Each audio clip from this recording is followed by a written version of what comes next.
ελέγχει τι μπορεί να κρύβεται πίσω από αυτό το link. Είτε για κάποιο link που σου στέλνουν μέσω mail, είτε κάποιο link που μπορεί να πετάγεται σαν ένα pop-up παράθυρο σε κάποια ιστοσελίδα. Όλα αυτά μπορεί να κρύβουν πάρα πολλούς ιούς και μπορεί το antivirus, αν δεν είναι καλά ενημερωμένο, να μην τους πιάσει. Επειδή μας γράφετε, καταλαβαίνετε ότι εμείς μιλάμε σε μια κάμερα στη μέση του πουθενά, οπότε να μας συγχωρήσετε λίγο μερικές φορές που προσανατολιζόμαστε και κοιτάμε μία την άλλη ποια θα μιλήσει κτλ. Και κοιτάμε την κάμερα ή δεν κοιτάμε την κάμερα. Μην μας γράφετε εσείς σαν σκηνοθέτες, γιατί δεν κοιτάμε την κάμερα. Καταλαβαίνετε ότι υπάρχει μια απόσταση μεταξύ μας. Θα συνδεθούμε με κάποια από τα σχολεία που έχουμε κάνει το τεστ, γιατί πολλοί θέλουν να επιστρέψουν και στο μάθημα, οπότε να πάμε λίγο στα σχολεία που κάναμε προηγουμένως το τεστ. Στο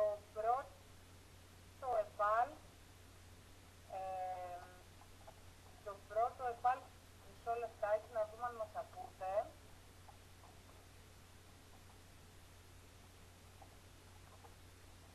Το πρώτο ΕΠΑΛ Κυρνάβου, μας ακούτε? Ναι, σας ακούμε. Ωραία. Μπορείτε να χαμηλώσετε λίγο το ηχείο σας.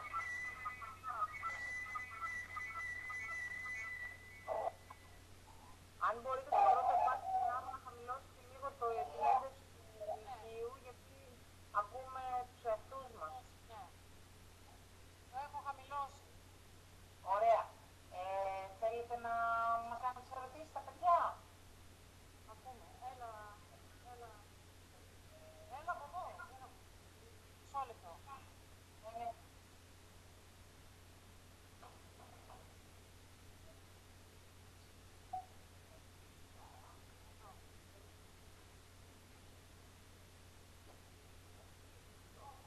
Σας ακούμε από τον τύπο. Λέω σε περίπτωση που ας πούμε ένας που χακάρει ξέρω το email μας και βάλει μέσα λεφτά που θα κατηγορήσουν εμάς. Πώς εμείς ας πούμε ποια είναι η συμβολή σας? Οτιδήποτε κάνει κάποιος χρησιμοποιώντας το mail σας ή το Facebook ή οποιοδήποτε λογαριασμό σας που πριν το είχατε εσείς στην κατοχή σας, να ξέρετε ότι υπάρχει το ηλεκτρονικό ίχνος.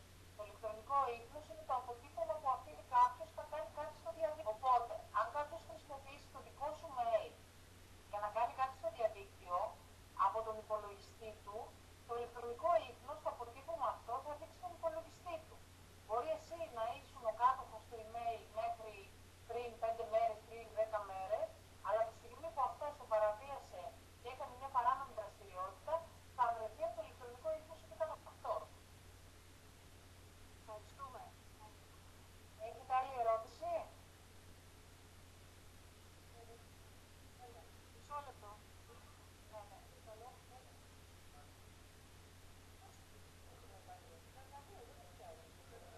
Μισό λεπτό. Είναι καλό να χρησιμοποιούμε το Outlook, δηλαδή υπάρχει περίπτωση να Χρησιμοποιούμε το? είναι κάποια μορφή phishing. Δεν σε ακούσαμε καθαρά. Που είναι στο Google Chrome για να...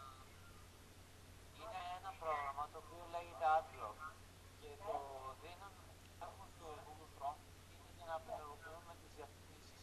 Υπάρχει περίπτωση να έχει κάτι ας πούμε να είναι phishing?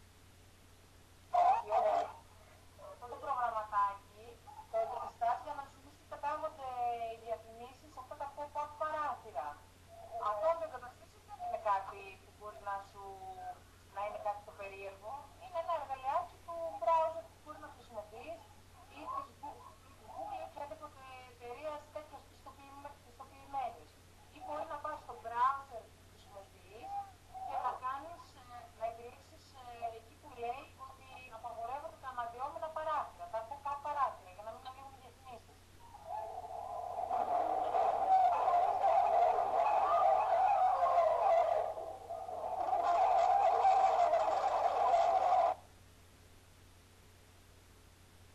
Δεν θα μπορούσε ας πούμε, να το έχει γράψει κάποιος χρήστης ανώνυμος και να το ανεβάσει στο Chrome ας πούμε, και εμείς να το κατεβάσουμε.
μπαίνουν αρχές σου και δεν καταγράφουν.